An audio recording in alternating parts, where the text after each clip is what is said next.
I am the Tofu Golem. Please enjoy the video. You start by preparing the environment. Check Chrome is up to date and open Chrome, / extensions, then enable developer mode.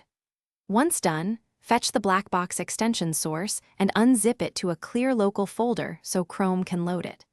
Make sure you disable any conflicting extensions that could block features, and verify there are no enterprise policies preventing unpacked loads. This minimum setup prevents common permission failures and gets you straight to loading the extension. Now you load the extension.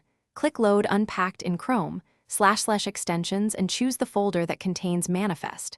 JSON.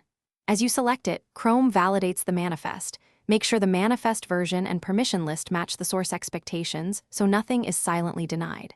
Once loaded, examine the extension entry for runtime errors or warnings. Click Details to view background pages and logs.